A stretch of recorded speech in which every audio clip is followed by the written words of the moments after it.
Hi, this is Michael, and welcome to the podcast. This podcast is for athletes to get better results, and there's a lot of ways to do it. Part of that, the big part of that, is mastering your mindset, and that's what this podcast is all about.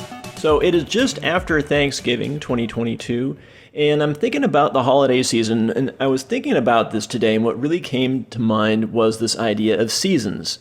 Not just in nature, not just in life, but in sports. If you think about it, all sports have seasons. There's very few sports where it's played year-round at an intense level the entire time. It's just not really the way it's set up. So that basically nature and sports and the way everything's been set up through creation is this natural cycle. So if you think about spring, summer, winter, fall, it's very, very much the same in sports.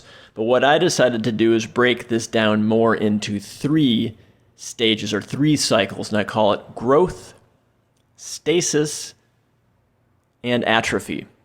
So much more in sort of biological terms, which is pretty much the way nature works too. We decided to put four in there, 4 seasons, but I really think there's only 3, and I'll tell you why. If you think about it, in nature, things are growing, so that's spring and summer together, that's growing. Right around midsummer, things tend to plateau out. And we're talking about like plants here. Think about a tree. There's a period where it's just in stasis or static, where it's reached this really nice plateau. It's thriving. Everything's fine. No more growth really needs to happen. And then what happens is what we call atrophy or decline. And what happens is that the leaves shrivel up. It starts to die, essentially. The tree doesn't die, but it goes into this atrophy or phase where it just kind of chills out, obviously for the winter, because there's going to be a lot less sunlight, so the leaves aren't necessary. The tree sheds the leaves so it can save energy. So it goes into this atrophy or sort of backstep phase, and that happens in the fall and winter. So there's really only 3 stages. So it's growth, stasis, and atrophy. And so I was thinking about this as sort of like the natural order of things, and that we humans imitate this in all aspects of life. Animals do this too: growth, stasis, atrophy, and the ultimate atrophy is death. Of course, the ultimate growth is birth. So again, growth, stasis, and atrophy. And what I want to talk about today in terms of athletics is realizing that this is a fact of nature, a fact of life. You can't fight it. You can be very, very growth oriented through your willpower, but you have to sleep, right? So you're basically stuck in this human body, and it's limited. So I just wanted to point it out. There's a fact of nature. Growth, stasis, and atrophy are hardwired into the human body. There's kind of nothing you can do about it. It's all kind of hardwired into our psyche as well, but we can have a lot of control over that, maybe push more toward the growth. But today what I want to do is illustrate growth, stasis, and atrophy in a couple of different situations. So here's the example. Let's say that a batter is doing pretty well, and he's in a game, and a really, really tough relief pitcher gets put in basically right before he goes up to bat. And let's say that this player is afraid of this pitcher. This pitcher's really good. So he was confident, and now the batter's lost some confidence. And this is this immediate sort of hardwired response to, I'll call it, danger. What happens is the batter actually goes into this atrophy or backstep phase where he doesn't puff his chest out. He doesn't step up to the plate with confidence. He's a little shy, and you can even tell in his posture. So what's happened is an actual sort of shrinking of his posture. You can see it literally in his posture, shrinking of confidence, doesn't want to take a chance because there's this fear that, well, if I swing really hard at his pitches, like this guy's so good, I might strike out. I'm going to be really hesitant and be really, really cautious. And of course, what this does is it sets up the batter for failure. So that's an example of, in the moment, during the game, of atrophy or backstepping. Now, with some sports psychology training, you can activate within this batter the growth, sort of the growth aspect. And what this batter can do is when this pitcher, relief pitcher, is surprisingly called up, the batter can say, all right, let's go, bring it on, and literally puff up his chest, maybe kind of have a swagger in his bat before he steps up to the plate, maybe stare at the pitcher, have this kind of attitude that the great Reggie Jackson of the Yankees had when he talked about it's a war between the batter and the pitcher. And you can have that sort of warrior mindset and kind of psych out that pitcher. And that is an example of using your willpower to go into the growth phase and push past the natural body desire to shrink in the face of danger and just really activate your courage. And you can do that literally through your posture and activating maybe some negative thoughts about the pitcher, whatever's going to get you into that zone, that sort of growth or attack zone. So that same batter could get up to this intimidating pitcher and knock one out of the park because he's capable. He's in the major leagues. Okay, so that's an example of growth and atrophy. Now, I'll talk a little bit maybe about stasis. Let's say that this same baseball player, this batter, has hit a batting average of 300, which is good.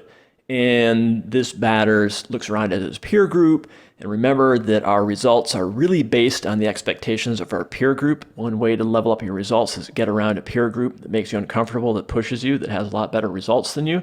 But let's take this batter and let's say that he has a 300. He's reached this 300. And he maybe celebrates, he relaxes a bit, kind of like the tree does in summer. Hey, things are going pretty good. I don't have to grow anymore. I've hit my optimum level. I got some status. My teammates like me. I got a pat on the back. And nothing's really pushing him to go beyond the 300. I was looking this up before the podcast, but there's a batter for the St. Louis Cardinals back in 2016. Forget the guy's name now, but he hit a 500 batting average. That's crazy. It was only for a couple games, but it is possible. So why doesn't this batter who's reached 300 push for 400 or push for even 500? Why? Because there's really no motivation, because 300 is really, really good. There's no motivation, no fear drive to push him. There's no carrot or something really like, bonus. Maybe if a manager said, hey, you get a $100,000 bonus for hitting 400, this guy would probably hit it. I don't know. But the point is here, that's an example of stasis, or hitting a plateau where basically you think everything is fine and there's no motivation to grow. You don't want to go back down. You don't want to atrophy because you like that level. But this is a great example for whatever sport that you're playing.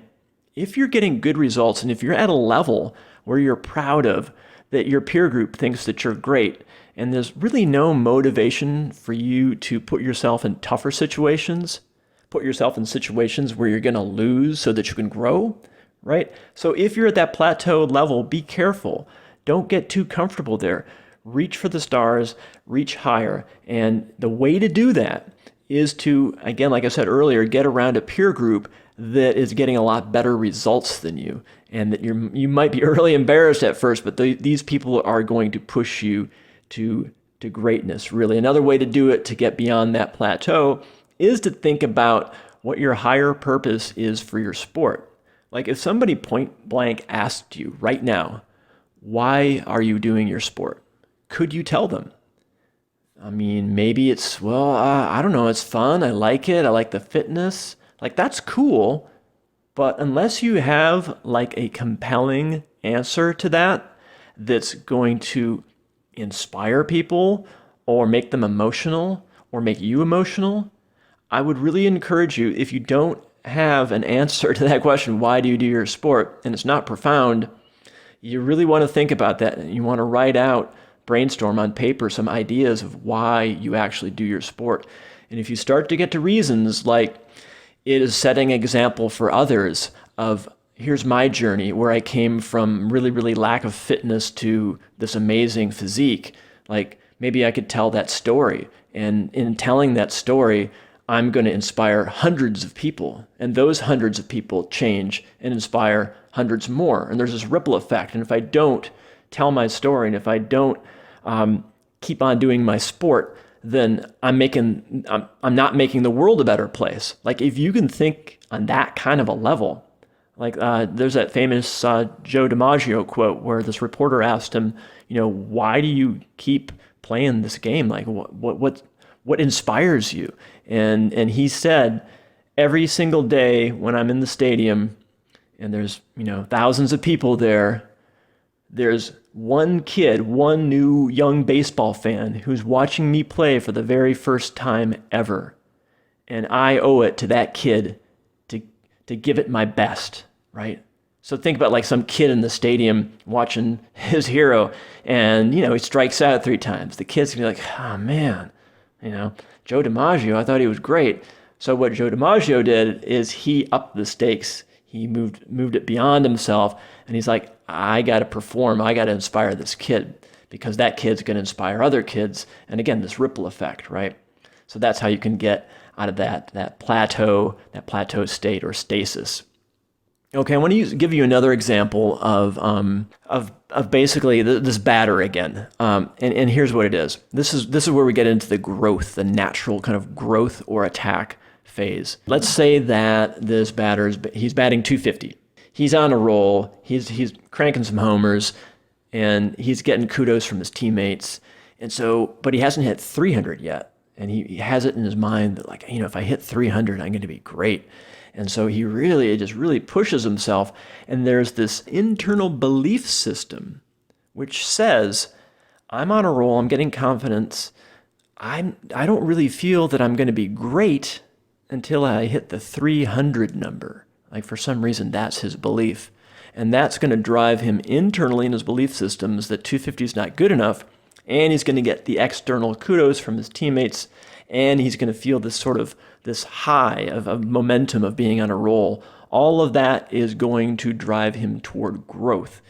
So when I'm telling this story of growth, stasis, and atrophy, pay attention to what I'm saying. I'm saying that there is a natural kind of default tendency for desire to growth, a natural default tendency to be at a plateau or stasis, and a natural sort of hardwired primal default tendency to atrophy and backstep in the face of danger, in the face of maybe feeling daunted by a situation. Okay? It's really important to say that and understand that so that if you're feeling growth, if you're feeling stasis, if you're feeling atrophy, this is a normal hardwired thing into you. The key is you have this incredible intellect and willpower and awareness, right? That you're not just your body, you're this spirit, this person who can overcome temporary states of pain and temporary blockages in psychology. And so if you can master this willpower of saying, I can master growth. When I am, say, batting 300, I'm going for 400. Or if you're, a triathlete and you have a time in a particular event and you're like really proud of it and say, okay, well, great, I've achieved growth, but now I'm kind of now at this plateau or stasis phase where I've hit my personal best, but I'm not pushing myself. I'm not up in my training. Why? Why is that? Right? Why not break your personal best? Right? So that's an example of you stepping in on yourself, on your normal hard wiring to kick back and relax and push yourself even higher. And a way to get out of that, which I mentioned before, is get around people that are a lot better than you, and then you're going to feel insufficient and you're going to want to up your game. Right? So another example of stepping in to your hard wiring is noticing your atrophy or your backstep. And by the way, there is you can master that in a way in which you own the atrophy and own the decline and the backstep, and that's what happens in the off season. There's a lot of athletes who feel guilty about taking that back step in the off season and recharging. And I would say master that, own that, love it. Like really, really relish that back step because you're in control, because it's off season, right? But that will inevitably happen during your season as well. And during your career. You're going to have back steps. And the way you master that is understanding that like you can't be perfect. You can't bat 1,000, right? Like it's just not possible. And not feeling bad about the back steps when they come up, and just knowing that you can get back out of it. So that's basically it today. I wanted to talk about seasons. I've been thinking about the holiday season, like it's winter here in Naples, Florida, where I live. And it's funny because like it's hot and warm here, so it's kind of like an endless summer, but you can notice the subtle changes in the seasons here.